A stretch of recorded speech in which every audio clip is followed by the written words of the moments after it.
The Orican Neural Sentry is attempting to purge you from this place. Stand by for life support.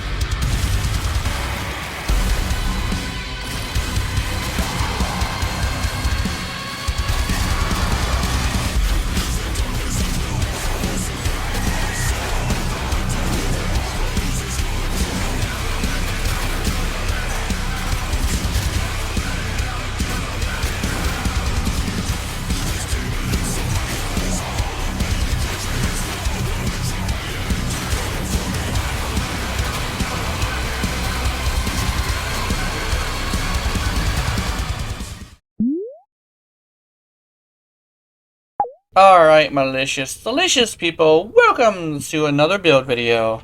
We're also going to be doing a Warframe video today, which is very, very nice.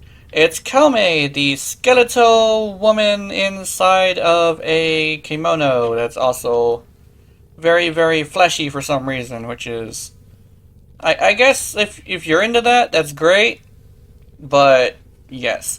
One thing I would say about Koumei, her build before we get started, is I'm not going to be going over a gimmick like I wanted to in the beginning. The gimmick build kind of sort of failed. But what didn't fail is what I believe is her purpose, which is a weapons platform. Keep in mind, I will start this off by saying that there's a difference between a weapons platform and a Warframe that's meant to be a weapons platform. Essentially, a Warframe that's meant to be a weapons platform has a passive and or ability that affects the weapon, i.e. Zephyr, or i.e. Ureli, or i.e. I believe Hydroid, although he can nuke with his abilities. Probably not Caliban. I believe he's supposed to nuke with his 4, so I don't think that's the case. But I don't know. I haven't looked too much into Caliban, so I don't really know if he. But I know Koumei is a weapons platform. She's meant to be a weapons platform. So anybody who says she's a weak Warframe, just keep in mind that it's most likely because your weapons are not good. I won't be showing any demonstration of weapons. But keep in mind, this is going to be built around a certain weapon type. That being beam weapons. So, we have 3 for the demonstration. The Tenet Glaceon, the Atomos, and the Elkina Prime. Keep in mind, it would probably be a really good idea to bring an Acolyte Killer. But basically, the game loop is like this. We're going to be using Koumei's passive. And we're mostly going to be focusing on Koumei's passive. We are going to be using the 4 if we get surrounded by too many enemies, but the amount of damage reduction we have from adaptation and the amount of armor that she has is going to allow us to be able to essentially face tank anything. Just keep in mind, just out of how Warframe works, you are going to have to keep moving. Every single Warframe that does damage reduction is not invincible. So, you have to keep moving so you don't get hit that many times. You can survive 1 or 2 hits, but you don't want to sit there in front of a heavy gunner and just fucking tank it. That is a Revenant's job. So, we're going to go over why I have Roar here next. The survivability that was here, I forget what it's called, but it's a survivability that's here. It's not great for what we're trying to use Koumei for, because what it does is it absorbs one of the tags and heals her 50% of the time, but it goes on a 3-second cooldown. Keep in mind, you're usually being shot by shotguns, or you're being shot by fully automatic guns. So, it basically makes it to where the survivability isn't very great. So it's best just to be like face tanking stuff. So we would Roar instead for more damage. We're also going to be, in the demonstration in the beginning that you saw, I was ignoring this one, but we are going to be using this one. Koumei Kuji, her second ability.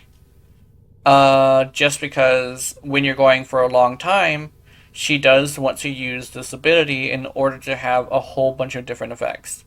So I would suggest going to Mott or Any, because it does start off a little bit low, and then you could just go cascading from there. Keep in mind, I did go down in the demonstration, but it was because it was sentience. And honestly, if you're going against sentience with damage reduction, you're kind of shit out of luck, because I think Tau damage goes through damage reduction. Either that, or it's just way too fucking powerful to be messing with damage reduction against them. Even Nova has issues, so I know it's the fact that damage reduction just isn't very good against Tau damage. We're also going to be kind of ignoring the Koumei Hemo, because it basically is a little bit too inconsistent, and the fact that it kind of sort of only gives one status at a time, so it's not very good CC. And we're mostly working towards CC with the 4 and damage with the weapons. Like I said, I'm not going to be showing you the weapons because it's basically meant to have you doing your weapons that you want to use. I just prefer beam weapons for this demonstration.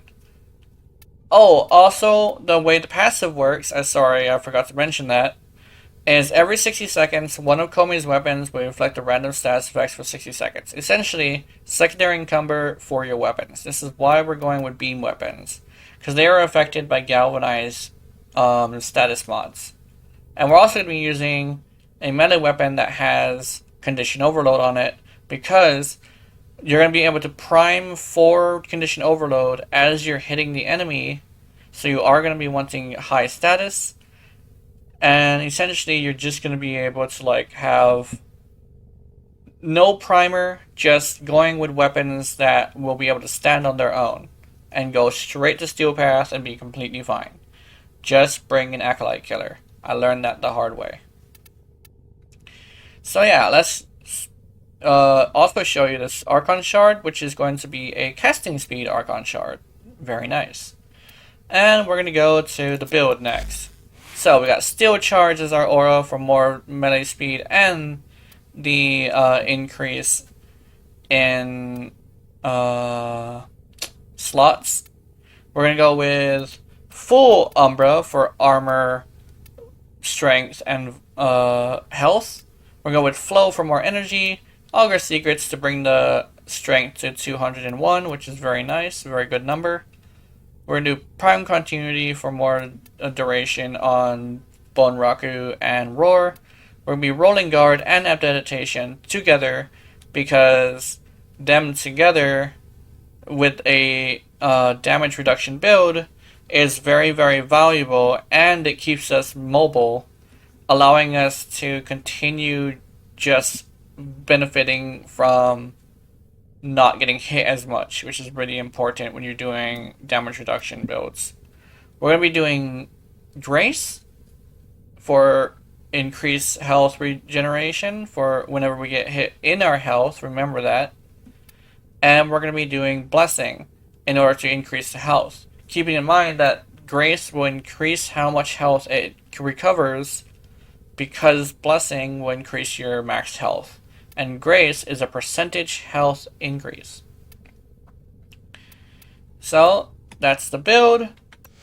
And essentially, I'm going to be saying that the game loop is like this. Go into the mission, bring out your weapons, and start firing.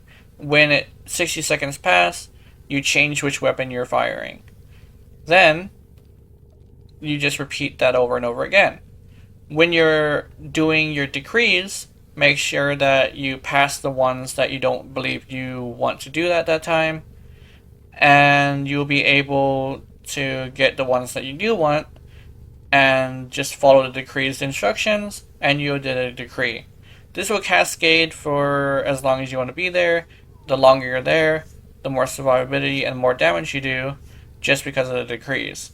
You also will have this thing where you do want to use your 4 whenever there is a lot of enemies and you know that you need to essentially get them off your ass. the 1 will be completely ignored, and you do roar on the 3 in order to be able to do more damage when a large enemy comes that requires a little bit more effort. So yeah, have wonderful, wonderful nightmares. I will see you in them. Remember, if you're watching my content, I know you're into it. Honey, honey. Pull my double trigger.